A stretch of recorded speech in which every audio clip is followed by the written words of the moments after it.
কালকে মৌবুয়ের ভিডিওটা দেখলাম। মৌবু ভিডিওটা দিয়েছে ওর বাংলাদেশের বিভিন্ন ছবি। ও যে বাংলাদেশে গেছিল, হ্যাঁ, চিকিৎসা করার জন্য ও বারবার বাংলাদেশে গেছিল, মানে বিয়ের পরও বাংলাদেশে ও গেছিল। তারপর এখানে এসেছে, আসার পর হয়তো আর ও যায়নি। কারণ যখন বাংলাদেশে গেছিল ফর মেডিকেল গ্রাউন্ডে যেতে লাগে, মানে আসা যাওয়া করার জন্য কত মাস পর যেতে লাগে, নিয়ম আছে। তো ওই গ্রাউন্ডেও গেল, তারপর ও আর যায়নি, বিগত 3-4 বছর ধরে যায়নি। কিন্তু কেন যায়নি সেটা নিয়েই প্রশ্ন ছিল। এবং কালকে মৌ ডাঙ্কে চোট উত্তরটা দিয়ে দিল যে হ্যাঁ, ও ওইখানে গেছিল এবং ওর ফটোগুলি দেখিয়ে দিয়েছিল। মৌবু বাংলাদেশে যেত এবং ও যে ময়মনসিংহে যেত, এটা আমি আমার ভিডিওতে আগেও বলেছি এবং আমি জানি যে মৌ আগে যেত এবং থাকতো। তবে হ্যাঁ, বিগত কয়েক বছর ধরে ও যায় না, ওর বাবা মা আসেন। হয়তো বাবা মা আসে দেখি ও যায় না, কারণ বাবার আসাটা কারণ থাকে, উনি এখানে চিকিৎসা করাতে আসেন। সেখানে এখানে আসলে চিকিৎসা হয়, বাবাও এলো ও গেল, দুটো হয়তো হয় না, শুধু বাবাই আসেন এবং চিকিৎসা করেন, তাই মৌ যায় নাই। এবার আসছি কিছু প্রশ্নের উত্তর দিতে। মৌবু আজকে ভিডিওতে বললো যে কারোর কাছে কারোর দুর্বল কথা বলতে নেই। এক্স্যাক্টলি, দুর্বল জায়গায় আঘাত করে। আর তোমার একটাই দুর্বল জায়গা তোমার সন্তান নিয়ে, যেটার আশায় তুমি এখনো দিন গুনছো। হয়তো ভগবান মুখ তুলে তাকালে নিশ্চয়ই, আর সন্তান হলেই যে খুব ভালো একটা কিছু হবে তুমি তোমার শাশুড়ির অবস্থায় দেখো না। হ্যাঁ, উনি এত ভালো ভালো ছেলে দিলেন, দুটো ছেলেই ভালো, একটা মানবিক, একটা পেশেন্টকে বিয়ে করে জেনে শুনে, আর একটা এত ব্রিলিয়েন্ট। আজকে সেই মহিলা তার স্বামীর জন্য করা লোন, হ্যাঁ, 18,000 বা 16,000 জন্য কত শুনতে লাগছে তার ছেলের বউদের কাছ থেকে। যেই মা পেটে রাখলো, বড় করলো, হ্যান কিছু করলো, সেই মার 16,000 18,000 টাকা দেওয়ার মতো ক্ষমতা বা যোগ্যতা আর কোনো ছেলের নেই।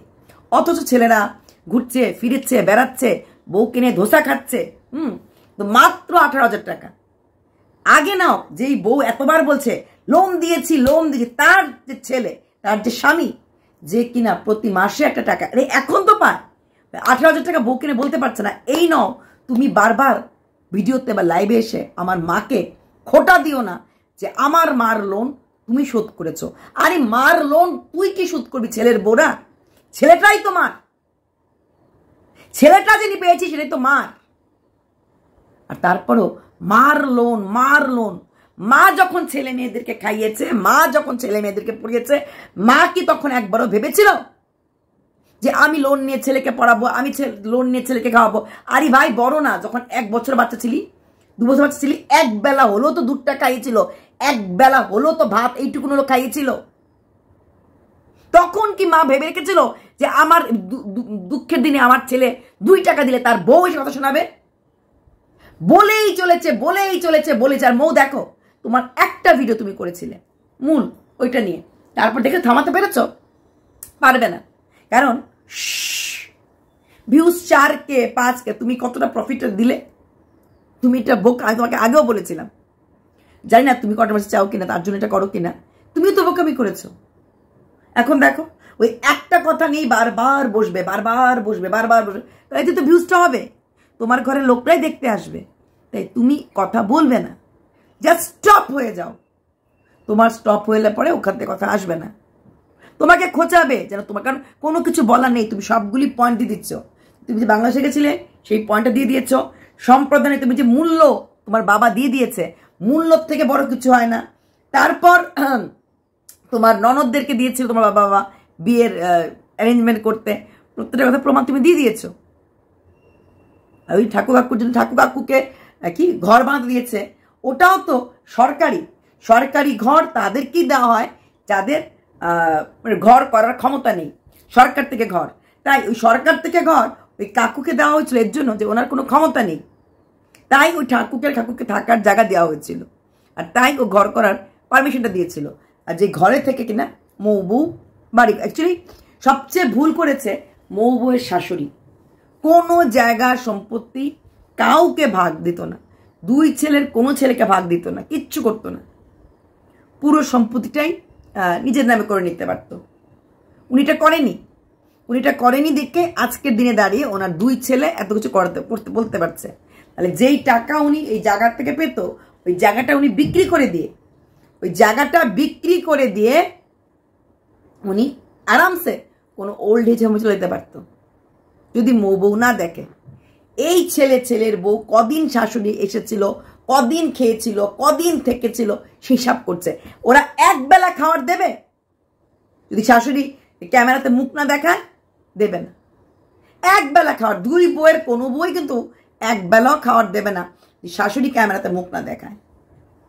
আর ঝুমকির টানটাই হচ্ছে শাশুড়ির জন্য না, শাশুড়ি ক্যামেরাতে মুখ দেখাবে, ভিউজ হবে, ওটাই হচ্ছে মূল টান। আর বউ তুমিও কিন্তু ভুল করেছো, তুমি যে বারবার ওই একটা ভিডিও করছো আর বিনিময়ে এতগুলি।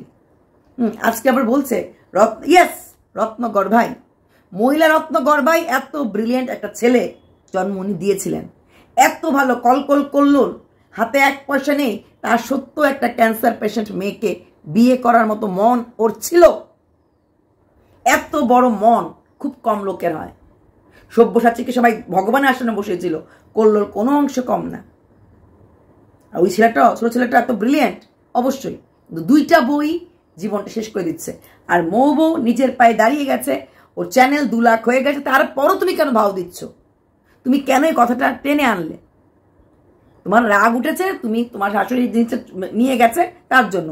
আজকে বলছে আমি জোর করে তো হাত দিয়ে সই করাই, জোর করে হাত দিয়ে সই করানো না, জোর করে সই করানো না, এটার পেছনে নিয়ত খারাপ ছিল। ওই যে বলেছে 18,000 টাকা আমি লোন দিয়েছি, আমি লোনের টাকা নিজেই বলে দিয়েছে, ওই সুদ আমি নিজে কিন্তু বলে দিয়েছে, আসল সুদ মিলে আমি টাকা দিয়েছিলাম, টাকাটা, এটাই তো সত্যি কথা। ও টাকাটা দিয়েছে, টাকাটা নিয়ে চলে গেছে, এটাই, এর বেশি কিচ্ছু না। শাশুড়ির জন্য 50 টাকা করতে পারবে না, কিন্তু শাশুড়ির ছেলের রোজগারের টাকায় আরাম করতে পারবে, কারণ বিয়ে করে এনেছে। এটা স্বামীর কর্তব্য, বিয়ে করে আনলে স্বামীর কর্তব্য থাকে স্ত্রীর প্রতি, কিন্তু ছেলের কর্তব্য থাকে না মার প্রতি। কেন এই ছেলে এই 24-এর মধ্যে কেউ 18,000 টাকা কোথাও নেই? ব্যাংক থেকে লোন নিয়ে 18,000 টাকা বউর হাতে দেখ, যেন বউ আর বলতে না পারে তোমার মায়ের লোন আমি দিয়েছি, তোমার মা লোন আমি দিয়েছি। কানেক্টটা বানিয়েছিল কার জন্য? শাশুড়ির জন্য। আমি তখনই জানি কানেক্টটা শাশুড়ির জন্য বানায়নি, কানেক্টটা বানিয়েছে ওর নিজের জন্য, কারণ এটা ওর ফেস কাটিংয়ে ভালো লাগবে। ঠিক ও কানেক্টটা পরে বসেছিল, আর কানেরটা ওই শাশুড়ি 2 দিন পরবে, তারপরেই আবার শোনাবে কানের করে দেই নাই। মৌ একটা কানের কিনে দিয়েছিল, এটা বউ নিজের টাকা দিয়ে কিনে দিয়েছিল, শাশুড়ির ওই ভাতার টাকা দিয়ে শাশুড়িকে কানের কিনে দেয় নাই। হ্যাঁ, পরবর্তীকালে কোথায় ফেলে দেবে বলে শাশুড়ির কাছ থেকে কানেরটা খুলে রেখেছে, কিন্তু কানেরটা নিজের টাকা করে দিয়েছিল। এটা কইয়ের তেল দিয়ে কই ভাজা হয়েছে। এবার আসছি, কালকে রুমকুচুমিটা কথা বলেছে আমার অবস্থা ওই রেহিমা আক্তারের মতো, রেমির মতো হবে না। হ্যাঁ, ওর যে কষ্ট শ্বশুরবাড়িতে পেয়েছে আমার না গো, তুমি রেহিমা আক্তারের সাথে তোমার তুলনা করো না। রেহিমা আক্তারের বাবা 2য় বিয়ে করেছে, ওর মা 2য় বিয়ে করেছে, তোমার বাবা 2য় বিয়ে করেছে, মা 2য় বিয়ে করেছে। না বুঝে কথা বলো কেন? বুধের সাথে তুলনা করলেই হলো। না তোর বাবা আছে না তোর মা আছে, কারণ ওর বাবাও 2য় স্ত্রীর সঙ্গে থাকে, মাও 2য় বিয়ে করেছে, এবং ওর বিয়ের পরে তাই শ্বশুরবাড়ির লোকটা উঠতে বলতো তোর মার চরিত্র খারাপ, তোর বাবার চরিত্র খারাপ। মেয়ের বিয়ের পর যখন মা বিয়ে করেছে তখন তো পাবলিক আঙ্গুলি উঠাবে যে এত বড় হয়ে গেছে মেয়ে, এখন মা বিয়ে করেছে। তাই ওকে শ্বশুরবাড়ির লোকরা ওকে বলতো বাবার চরিত্র খারাপ, মার চরিত্র খারাপ। তোমাকে কে এইসব কথা বলেছে? প্লাস তোমার শ্বশুরবাড়িতে আছেটাই কে? তোমার শাশুড়ি তোমাকে খারাপ ব্যবহার করেছে? ওকে ওই বাড়িতে পা ধরে ননদের থাকতে হয়েছিল। তুমি কোনদিনও কারোর পা ধরেছো? প্লিজ ওর সঙ্গে তুলনা করো না, ওর পাশে ওর স্বামী ছিল না, তোমার হাজব্যান্ড তোমার এখানে ধরে রেখেছে। তুমি যা বলো, যেখানে বলো, ওর হাজব্যান্ড যেখানে চাকরি করে সেখানে ওকে নিয়ে যায় নাই। ওর হাজব্যান্ড শ্বশুরবাড়ি থাকতো, তোমার হাজব্যান্ড তোমাকে সঙ্গে নিয়ে ঘুরছে, তোমার হাজব্যান্ড তোমাকে তোমার যেখানে বাড়ি সেখানে রেখে যায় নাই। তোমার হাজব্যান্ডের সাথে তুমি আছো। তো রেহিমা আক্তার আরও জায়গায় থাকতো, থেকেও ভাড়া থেকে পড়াশোনা করতো, শ্বশুরবাড়ি থাকতে পারতো না। যেদিন ও মারা গেছে সেদিন একা ঘরে ছিল, একা বাড়িতে ছিল, ওখান থেকে পড়াশোনা করতো। তাই ওর সঙ্গে তুলনা করো না। তোমার হাজব্যান্ড তোমার পাশে আছে, সে তার মাকে ছেড়েছে। আর রেহিমা আক্তার স্বামী বলেছে আমার জীবনে আমার মা সবচেয়ে বড় ইম্পর্টেন্ট পার্সন। মা বোন এটাই বলেছে লাস্ট ভিডিওতে, মার জায়গা মাকে দিয়েছো, বোন জায়গা বউয়ের জায়গা বউকে কোথায় দিয়েছিল? তোমার হাজবেন্ড বউয়ের আঁচলটা ধরেই আছে, মার আঁচল ছেড়েছে, বউয়ের আঁচল ছাড়ে নাই। তাই বউ এত বড় বড় কথা তো ছেলেটাকে নিয়ে বসে বলতে পারে। আমার শুধু কষ্ট লাগে এই মৌ বউয়ের শাশুড়ি মার জন্য। আমি কারোর জন্য ভিডিওটা করি না, শুধু মহিলাটার জন্য করি। সত্যি যদি আমার ক্ষমতা থাকতাম, ওই পাড়ায় থাকতাম, ওই মহিলাকে ওই গ্রামের লোকদেরকে দিয়ে বলে ওল্ড এজে আমি দিয়ে দিতাম, এতে ছেলের বোরার এই মারামারি টাগ অফ ওয়ারটা করতে না পারে। এই আমার শাশুড়ি, এই আমার শাশুড়ি। শাশুড়িকে তো ভালোবাসে না, শাশুড়ির মুখটা ক্যামেরা দেখতে লাগবে তার জন্য ভালোবাসে। শাশুড়িকে ভালোবাসলে প্রত্যেক মাসে একবার কি শাশুড়িকে ছেলে দেখতে যেত, মাকে বা কিছু টাকা চিন্তা করতো না, ওই ভাতার টাকা চিন্তা করতো না, মার অ্যাকাউন্টেই 500 টাকা পাঠিয়ে দিত, মা তুই খরচ করিস। বা যখনই বাড়িতে যেত 2-3 টাকা হাত দিয়ে বলতো, মা তুই খরচ করিস। মা খরচ করবে কি করবে না কি কাউকে দেবে, এটা মার ব্যাপার, মার ব্যাপার। কিন্তু ছেলের কর্তব্য ছেলের কাজটা করে যাওয়া। এটুকুন কি ছেলেটা করেছে? করেনি। তাই প্লিজ তুমি রুমকি ঝুমকি তুমি রেমির সাথে দিয়ে তুলনা করো না। তারপর যদি তুলনা করো, রেমিকে কিন্তু মেন্টাল হেলথের ডাক্তার দেখানো হয়েছিল, শি ওয়াজ অন ট্রিটমেন্ট, ওকে ডাক্তারের কাছে নিয়ে যাওয়া হয়েছিল এবং ডাক্তার দেখানো হচ্ছিল রেগুলারলি। তোমাকে আমার মনে হয় না কোনো সাইকিয়াট্রিস্ট বা কাউন্সিলরের কাছে নিয়ে যাওয়া হয়েছে বা দেখানো হয়েছে বলে। ও ট্রিটমেন্ট ছিল, চলছিল, এবং ও চাইছিল ওর পাশে কোনো লোক থাকুক সর্বক্ষণের জন্য। তোমার পাশে তোমার স্বামী দেবতাটি সর্বক্ষণের জন্য আছে, এটা ওর পাশে ছিল না কেউ। আর ওর মূল প্রবলেম ছিল ওর বাবা আর ওর মাকে নিয়ে। বাবা আর মা দুটো বিয়ে করেছে বলেই ওকে বলছিল তোর বাবার চরিত্র খারাপ, তোর মার চরিত্র খারাপ। এটাই ছিল ওর ভয়ের কারণ। যদি ওকে ওর বর সেপারেট হয়ে যায় বা ওর বর ওকে ডিভোর্স দেয়, তাহলে ওর মেয়েকে শুনতে লাগবে এই তোর বাবা মা আলাদা হয়ে গেছে, এই তোর বাবা একটা বিয়ে করেছে। কারণ শ্বশুরবাড়ির লোক ওর হাজব্যান্ডকে আরেকটা বিয়ে দেওয়ার কথা ওর সামনেই বলছিল, আরেকবার ওর স্বামীকে বিয়ে দেবে। তোমার শ্বশুরবাড়ি বলেছে তোমার দেওরকে আরেকটা বিয়ে দেবে? কি তুলনা করো তুমি? না বুঝে কি কথা বলো? সব কিছু তো না বুঝে বললে হয় না। শ্বশুর বলেছিল আর তুমি ক্লাস 7 পালিয়ে গেছিলে, না জানে কোর্ট ম্যারেজ করেছিলে। শ্বশুরবাড়ি নির্যাতন তোমাকে কে নির্যাতন করে? তোমার শ্বশুর নির্যাতন করেছে? মতো শ্বশুরমশাই নেই? ও তোমার ভাসুরা যা নির্যাতন করেছে তোমাকে বলেছে এই তো মার চরিত্র খারাপ, এই তো আমার চরিত্র খারাপ? কথাগুলি কল করলো মৌ বলেছে, বলেনি না? কথাগুলি খুব খোঁচা লাগে। আর তুমি তো আলাদা সংসার করছো। গত 2023 ডিসেম্বর থেকে 2024 জুনের মধ্যে শ্বশুরবাড়ি থেকে তুমি থাকুনি, আলাদা আছো। গত 1 বছর তুমি পাড়ায় গেছো, চলে এসেছো। এর আগেও সংসার তোমার আলাদা, তুমি আলাদা খাওয়ার। ও সংসার করতো শ্বশুরবাড়ির সাথে। তারপর যখন কলেজে ভর্তি হলো, ওর বাবা ওকে কলেজের জন্য আলাদা বাড়ি ভাড়া করে দিয়েছিল, কিন্তু ও 2 বাড়িতে থাকতো, শ্বশুর বাড়িতে থাকতো, বাপের বাড়িতে যেত, এখানেও থাকতো, নিজের বাড়িতে থাকতো। ওর সঙ্গে কি করে তুলনা হয়? কি বুঝে তুমি ওই রহিমা আক্তারের সাথে তুমি নিজের তুলনা করছো? হ্যাঁ, মেন্টাল হেলথ, তোমার মানসিক অবস্থা ভালো থাকে না, তোমারও মানসিক ব্যাপার আছে। তুমি তখন ডাক্তার দেখাও নি, আশা করি। ও ডাক্তার দেখিয়েছিল। তোমার কথাবার্তার মধ্যে থাকে না ব্যালেন্স, এটা আমিও জানি। তাই তুমি রাগ করে যা বলো তোমার বর সেটা মেনে নিতে বাধ্য হয়, চেঁচামেচি শুরু করে দাও। তুলনা তোর সাথে করবে না। আর মৌ বউ তোমাকেও বলবো, আর কোনো কথা তুমি উত্তর দেবে না। আর কারণ তোমাকে খোঁচালে তোমার ওই একটা কথা নিয়ে 10টা ভিডিও নেমে যাবে, ওটাতেই প্রফিট, ওটাই প্রফিট। তুমি কেন তোমার নাকটা কেটে কাউকে প্রফিট দেবে? তুমি এখন অনেকে বলছে তোমার নাকি এটা করে লাভ, তোমার আইডিএফ ট্রিটমেন্টটা তুমি হবে, হ্যান ত্যান অনেক কিছু বলছে। তুমি যদি মনে করো এটা করলে প্রফিট, তুমি করো। তুমি তো আর ব্লগ ছেড়ে বসে পড়ছো না কন্ট্রোভার্সি করার জন্য। তুমি একটা ভিডিও করেছিলে ব্লগ ছেড়ে, আর কল কলোর একটা ভিডিও করেছিল। তোমরা রেগুলারই ব্লগ দিয়ে যাচ্ছ, তাই তো? ব্লগ থেকে সরে আসোনি, ব্লগেই বলবে আর কন্ট্রোভার্সি করো না মৌবু, আর টেনে এনো না। আর কাউকে ইনডাইরেক্টলি উপকার করো, তুমি ইনডাইরেক্টলি উপকার করছো, আর ইনডাইরেক্টলি উপকার করো না। বোঝাতে পারলাম? আশা করি বোঝাতে পেরেছি।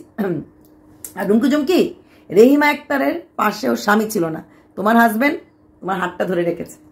তাই হাজবেন্ডকে ছোট করো না, কারণ রহিমা আক্তার বলে গেছে, জান তুমি সবাইকেই ভালোবাসেছো, তুমি সবাইকেই তার নিজস্ব জায়গাটা দিয়েছো, আমার জন্য তোমার কোনো জায়গা ছিল না। আর জান, তুমি যাকে বিয়ে করবে নেক্সট টাইম অনেক বড় লোক ঘরের মেয়ে দেখে বিয়ে করো, কারণ ওরা দহেজও চেয়েছিল, চাইতো মাঝে মাঝে টাকা নিয়ে আসো, টাকা নিয়ে আসো। তোমার শ্বশুর বাপের শ্বশুরের থেকে টাকা চেয়েছিল কখনো? যাও টাকা নিয়ে এসো, যাও টাকা নিয়ে এসো বলেছিল? কখনো কল করলো বা মৌ বউ বা শাশুড়ি বলেছিল যা টাকা নিয়ে এসো? তাই না জেনে কোনো ভিডিওতে নিজের সিম্পেথি গেইন করার জন্য মিথ্যা অপবাদ দিও না। তুমি কিছু জানো না আরেকটা মেয়ের কষ্ট যে গেছে সেজন্য। তোমার হচ্ছে হিংসা, তোমার হচ্ছে লোভ, তোমার হচ্ছে জেদ, তোমার হচ্ছে প্রতিশোধ, যে আমাকে বাড়ির থেকে বার করে দিয়েছে, আমি ওকে, তুমি থাকলে হলে কোনো থাকলে না হলে, তুমি তোমার বড়ের সঙ্গে থাকলে বলে, কিন্তু তোমার ওই একটা জেদ, ওই কথা। যখন আমি প্রেগনেন্ট ছিলাম, যখন গত 4 বছর ধরে বলে যাচ্ছ, যখন আমি প্রেগনেন্ট ছিলাম, একবার দুবার না, বারবার ভিডিও করছো, বারবার এক কথাই বলছো। যখন আমি প্রেগনেন্ট ছিলাম, যখন আমি বাড়িতে বাড়ি করেছিলাম, যখন আমি একটা বাড়ি করি, যখন আমাকে লোন টানতে হচ্ছে, ওই সব কথা বলে যাচ্ছ। বলে লাভই হচ্ছে, ভিউজ হচ্ছে, নাম কামাচ্ছ। এটাকে নাম বলে না, বদনাম বলে। এগুলিকে নাম বলে না, বদনাম বলে। তোমার গায়ে যে এলিগেশনগুলি লাগছে, এই এলিগেশনগুলি তোমার মেয়ে বড় হয়ে তোমাকে প্রশ্ন করবে, যদি সে শিক্ষিত হয়। আর তোমার মতো তো হয়েই গেল লবডঙ্কা, কিছুই বুঝবে না কি বলছে না বলছে। হ্যাঁ, কারণ এগুলি বাচ্চাদের গায়ে লাগে, যে কেন ঝগড়া করছিলে, কেন এগুলি ভিডিওতে বলছিলে, তুমি নর্মাল ব্লগ কেন করছিলে না? তোমার মেয়েই তোমাকে বলবে, ডোন্ট ওয়ারি। আর 2 বছর যাক, মেয়ের স্কুলের বন্ধু বান্ধব মারা যদি তোমার ভিডিও দেখে, বলবে মাই গড এইসব কি শুনছি। কোনো ভদ্রলোক তার বাড়ির কেচ্ছা কাহিনী এভাবে বিক্রি করে না। তোমার খুব অহংকার না? তুমি চাকরিরত মানুষের বউ, তোমার বর অফিসে গেলে মুখ দেখাতে পারে যে বউটি ঝগড়া করে এইভাবে ভিডিওতে বসে বসে শ্বশুরবাড়ির লোকের সাথে ঝগড়া করে? আমরা আমাদের ফ্যামিলি লাইফ, প্রাইভেট লাইফ দেখাই না, প্রাইভেট লাইফ, পার্সোনাল লাইফ বিক্রি করে পয়সা রোজগার করি না। বোঝাতে পারলাম নমকি চমকি? আশা করি পেরেছি। চলো, বাই।